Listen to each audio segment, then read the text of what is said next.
السلام علیکم، میرا نام ہے ضامن عباس اور تمام دیکھنے والوں سننے والوں کو میرا السلام علیکم۔ دوستو، اس بات میں کوئی شک نہیں ہے کہ انسان سائنسی ترقی کی بدولت کہکشاؤں نظام سے روشناس ہو چکا ہے۔ سمندر کی تہہ اور پہاڑوں کی چوٹیوں پر جھنڈے گاڑ چکا ہے اور ستاروں سے آگے جہانوں کو لے کر بہت سے منصوبے بنا رہا ہے۔ یوں تو سائنس نے تمام اپنی کائنات کے راز سب کھول کے سامنے رکھ دیے ہیں، لیکن ہمارے ارد گرد بہت سے ایسے راز پوشیدہ ہیں جو ہمارے سمجھنے سے دور ہیں، جس سے آج تک پردہ نہیں اٹھایا جا سکا۔ آج بھی اس کرۂ ارض سے واقعات رونما ہوتے ہیں اور کوئی ایسے آثار موجود ہیں جو انسانی عقل کے لیے حیرت کا باعث بنے ہوئے ہیں اور جن کے متعلق سائنس سوالیہ نشان بنی ہوئی ہے۔ انہی میں اہرام مصر بھی شامل ہیں۔ یہ عام انسان سے لے کر دنیا کے بڑے بڑے سائنسدانوں کے لیے ایک پراسراریت کا بڑا ہوا مجموعہ ہے۔ آج کی ویڈیو میں ہم جاننے کی یہ کوشش کریں گے کہ جب پراسراریت سے بھرے ہوئے اہرام مصر میں سائنسدانوں نے کھوج کرنے کی کوشش کی تو ان کے ساتھ کیا ہوا، اور کیا انہیں جنات نے تعمیر کیا تھا یا انہیں کسی ٹیکنالوجی کی مدد سے بنایا گیا تھا۔ جبکہ مزید یہ بھی جانیں گے جب سائنسدانوں نے اس کے اندر جھانکنے کی کوشش کی تو ان کے ساتھ کیا ہوا۔ ناظرین گرامی، اپنی عجیب ساخت اور حیرت انگیز ساخت اور پراسراریت سے بھرے ہوئے اور آثار قدیمہ سے دلچسپی رکھنے والے کشش اور تجسس کا باعث ہے، کیونکہ بڑے بڑے پتھروں کو اتنی عمدگی اور اتنی بلندی کے جڑا ہوا دیکھ کر ہر کوئی مصری کارکردگی کو داد دینے کے بغیر نہیں رہ سکتا۔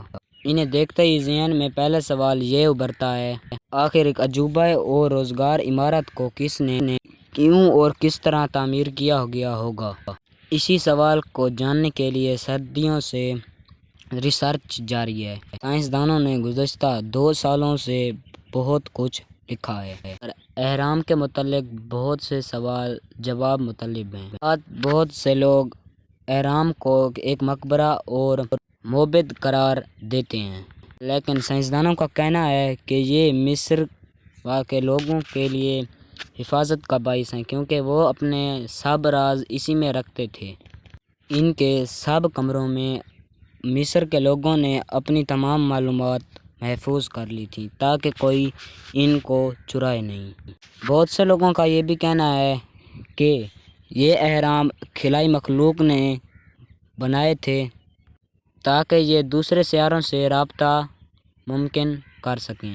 پھر یہ علم کے لیے بنائی ایک آرام گاہ ہے، اور بعض لوگ یہ بھی کہتے ہیں کہ یہ اہرام مصر زلزلوں کو روکنے کا کام بھی کرتے ہیں۔ لیکن کچھ کا یہ بھی کہنا ہے کہ اہرام یہ ایک پاور پلانٹ ہیں جو ترقی یافتہ قومیں اپنی توانائی کے لیے کام کرتی تھیں۔ کیا یہ توانائی شمسی تھی یا کوئی اور تھی؟ اس کے لیے تحقیق ابھی بہت جاری ہے۔ احمد رضا بریلوی کا یہ نقطہ نظر ہے کہ انہیں جنات نے تعمیر کیا تھا، لیکن جب یہ سوچتے ہیں تو یہ بھی ذہن میں خیال آتا ہے کہ جنات نے انہیں کیوں اور کیسے تعمیر کیا، اور ان کو اسی ضرورت کیا پڑ گئی کہ انہوں نے انسانوں سے پہلے یہ تعمیر کر لیے۔ بہت سارے بادشاہوں نے بھی ان کو جاننے کی بہت کوشش کی لیکن وہ ناکام رہے۔ اب بھی بہت سے ملک اور بہت سی قومیں ان کو لگی ہوئی ہیں کہ ان کو جان سکیں۔ تو دوستو، یہ تھی آج کی ہماری یہ ویڈیو۔ کیسی لگی آپ کامنٹ میں یہ بھی بتانا، اور آپ میری ویڈیو کہاں سے دیکھ رہے ہیں مجھے یہ بھی بتا دینا۔ اور دوستو، یہ جو اہرام مصر ہیں یہ ایک مصر ملک ہے، اس میں موجود ہیں۔ یہ بہت ہی پراسراریت اور بہت سی حیرت کا باعث بنے ہوئے ہیں۔